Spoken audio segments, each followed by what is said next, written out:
Mommy and for Christ or Christ, Mommy and for Yasimuni, and boy and Bussa, Sikape, a Japanese baby, Nasu be sound saint, I am a first for me, penny a pine. The baby can no sing, I'm as a mouth paying rap. The baby can no to the perform any palaces, and can now won't concro, Bernard has said and Sanum. Yes, Sakra, ya quite and for Christ or Quiniso. Or sister, yes, sister, Subani and 1 year. Nasa ya nanti wo twede ampo nyankropon na akwan so a sukomede ye sutobre na ekombede ye aduane bre awuro bede ye awobre na afesu ye ni gidie ni na bedane nnom ya bedane wo seye mom ye fa Kristo akwan so mom ye fa wiase ni mu nuoma embo ye mbosa sikape eye ajapade ye pebi na suhweye ne bi sawo sentie kwan ya mafa so me peni ye kwan pa anamo wa mi tu ya me de pede me pei entie so awrade ani ana ye mo brabote no se ero nche na de obebe na nya ba ya sesa ya akwa me de Kristo achi na ye nyi wiase so ni wiase na ye anto nchen na ye boy ye bra se ye hunim ya kono ene ni pedua ahyen na eda bi beba ye di ahunu ye besu ni atwadwo oyo ne Bible say da ye kusukuku da yosu ene amanfo ye da ene TikTok ni social media so de ororo ne ho ana onye followers on ni pedi na chie enti amani pa bebre mbis behave obi ye ni o ma bi pese edom di na chi obi e pedi panim animonyam enti ama akwan na sesa obi e bobre be so ni pani ana ye yi bre be so awrade ani no ato nchen enti bi da bi atwam na ye mpaibofo ebire bi atwam na utua nyame asem na oben awrade ebire bi atwam na utimi tu ni perform ni pani sesa eye den na de ne sisa kire jamase afei amantu pan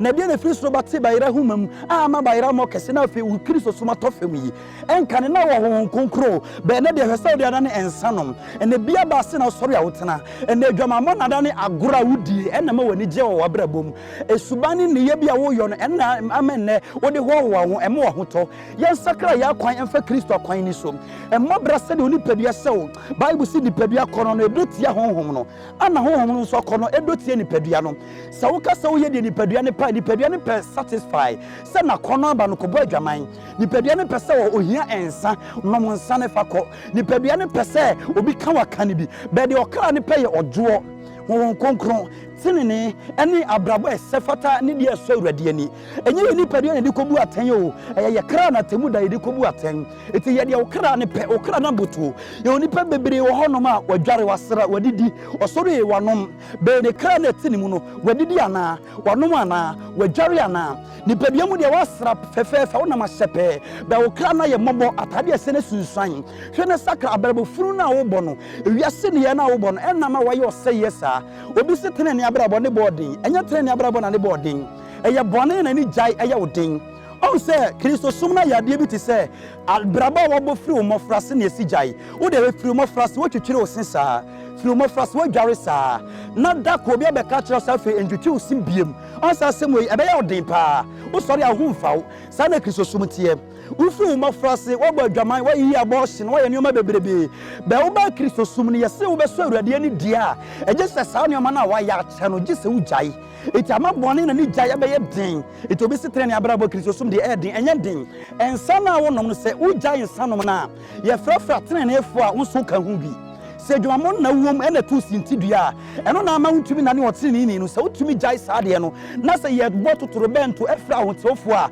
you are among se eyade bi na tu sintidua brabo funu bi sikape ni bre bi efa kwan bone so eno ene sintidua to na se wutumi kantinim eyere hum ne woni jai a ye frafra tene ne fo na hotofo a wo so ka hu bi etimen ka se tene ne abrabo na ne body no because se sia wuti we wo de abrabo wo mu se sia wuni sa abrabo nim se sia sa wo ye ne no na se na wo etwa se sia me otimi nkan woni sa abranim it is sia bone bi ani ho it is how maintain se sia forever wo katre ne fo ho bi hweye ese yasum nyame kakra na ye wiase abrabo kakra Bible si botro bodwefo ebredi beduru obefew afananum so ne bobrabo esefata ne tutu anamompada da bi reba eni social media chi enye ye numa bi enti wa farefo those who respected you and now respect you biem omo na komode ni die ma wo eni panim mpo wo hwere woni die ni wubuo hwede ma wa kwan se enso awrade ani enka ne so oba address ne oba na kampanifo huni tunifo be na oba be na opanyu ko tunifo be di watem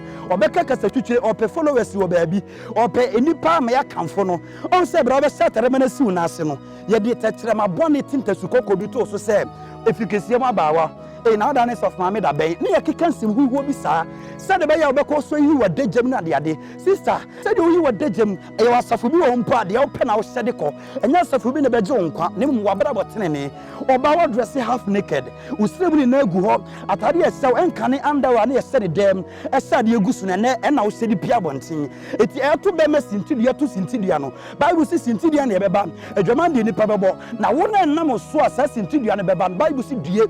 Bema ben pa no betimi aka kire me se ne kon ado Roman sister bi pen da bi na atade esere kire se yemfre no ebere bi akata ne ho sienti eyi akono be wo na wa dress ayi ho dada te se ampesi a abene no bema ni ba so na na kono aba eti saade ne betwehwe na kono ama akwakoye bone wuri se wo ye panyini a abofra na sa brante betimi ahwe watade se na ne kon ado a ebia no ntimi meso pe no nkoda at that very moment be ne kon do no nya kono na okodi fi a obenya ne sone ne ba wo kono na onya eni nti o ana ma okwakobo se adwaman no okosa dem nso na wanya obi ene na se be ma akose dem na eturu watade se akono no nya banimu a o masturbate ototwe ne bare ma eti e man tade se bebre ama mema no mu bi e masturbate e yo mo ho bone e na okata de sase ma e na tade se de se mfa nyame ho nyame so de no ane akumam meba hayi meba dresse medwene wo wo mitirim sa atare we na mehye eti me to so na me baaye ana afei so se wo ba be sa atare a wutiri ana odwene ho so be wi wo wakumam eti wo se Kristo so mo akumam a megitum ene wakoma na dwene bone adwene sintidua ebade Israel yenko so nsua de medini Reverend Abronoma koso follow na yenkasa. God bless you.